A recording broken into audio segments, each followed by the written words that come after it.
I wanted to share yet another profound realization that I had when I found out about this particular concept, which is related to being in a relationship with a narcissistically personality disordered individual.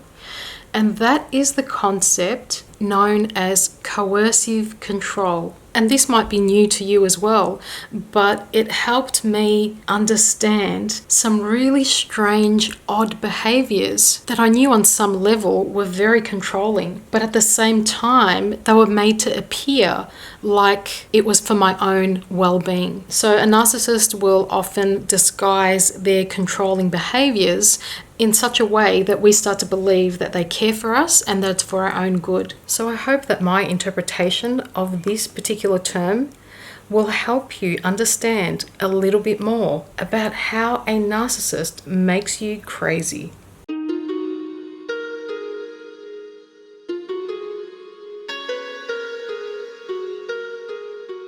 Coercive control is a term that's been slowly recognized by the legal system in certain countries. This term was coined by Evan Stark, and it helps us to understand that domestic violence and being in an emotionally abusive relationship isn't just about having a fight, but that it's a pattern of behavior where our freedom is slowly restricted and taken away from us. It's where our sense of self is eroded. And it's been likened as being bound by invisible chains. In fact, there's a really great book with that title that you might want to look up if you're interested in researching some more for yourself. So in this video, I'll go on to describe some really specific instances which I think most people who have been in narcissistic relationships will be very familiar with. Coercive control is used to describe a process in which we are slowly deprived of our basic human rights. And coercive control explains this range of behaviors in which the abuser slowly gains control of the victim's entire life. We experience an ongoing fear, and there's an intentional propagation of terror where we literally walk around being scared to set them off in any way.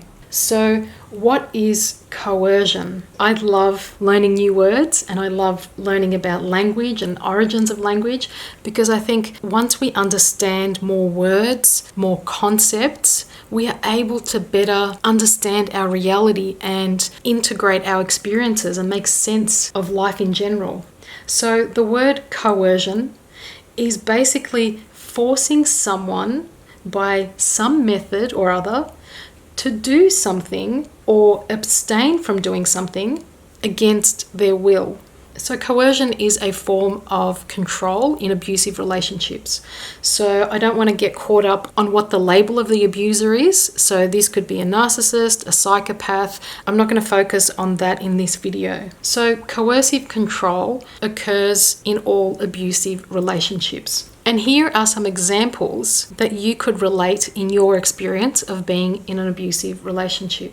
So, coercive control is when that person is extremely jealous and possessive, when they try to provoke arguments, when they try to limit your contact with your friends and family, when they insist that they need to know where you are at all times. They may call you names and put you down in front of others, so they publicly humiliate you. They make you feel inadequate. They express hostility language and have generally like an aggressive posturing. They may shout and swear at you and basically frighten you, which is a very overt way of doing it. They may deliberately withhold information about family finances, or they may give you an allowance. Other really odd and frequent behaviors that I noticed were ridiculous things like hiding the car keys, tampering with the car so you couldn't show up at a certain appointment or somewhere that you wanted to go, hiding your passport or really important documentation such as medical records, your birth certificate or your license. They may even destroy your property, like, smashing your phone, checking your emails, feeling entitled to reading all your personal texts, and other really subtle and odd behaviors where you feel like your whole life is under surveillance.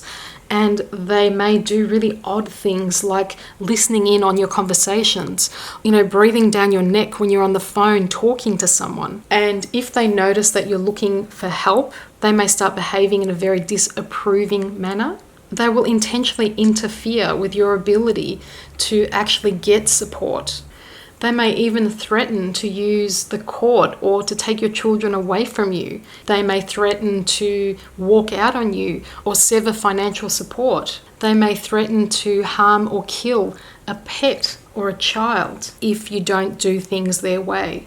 They may even threaten to reveal or publish some private information that you shared with them previously. This person may really amp up their displays of being intimidating, such as, maybe not perhaps hitting you physically, but they will punch walls, they will smash the furniture, they will throw things around, they might tear up your clothes. And other forms of coercive control is when they insist on these really petty rules and ways in which you must behave. Other behaviours that could also constitute as coercive control is when you notice they make it especially difficult for you to gain any sort of independence.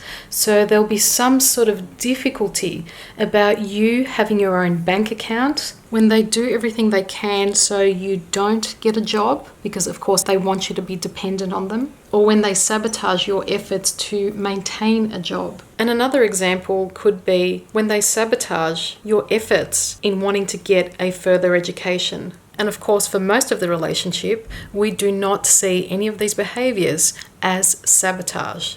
So basically, we start to feel like our whole entire life is them monitoring all our activities and micromanaging the tiniest details. And of course, nobody on the outside world is aware of any of this, because a narcissist does such a great job at creating the illusion of whatever grandiose role that they're trying to display publicly.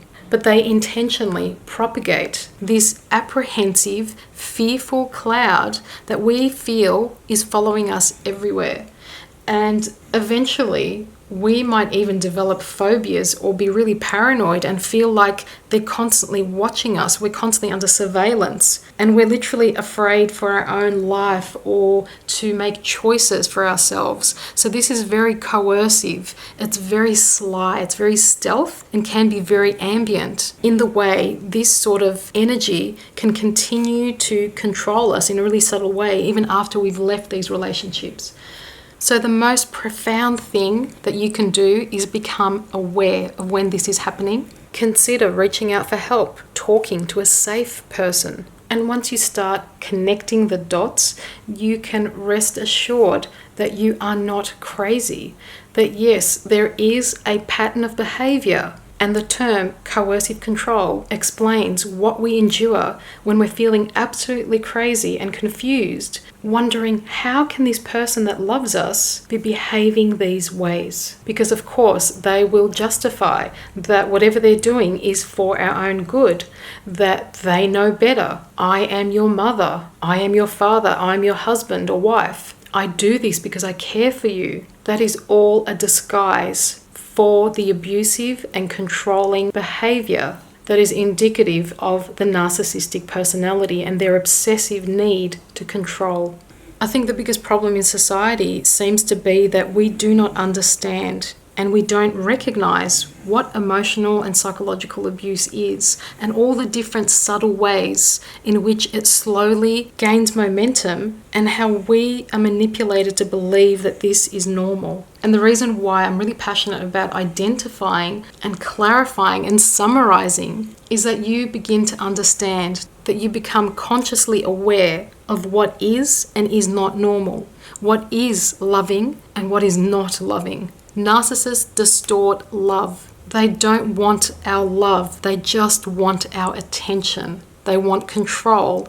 And these are the different ways in which they operate. So I hope some of the points that I've made in this video has helped you clarify some further aspects regarding these relationships.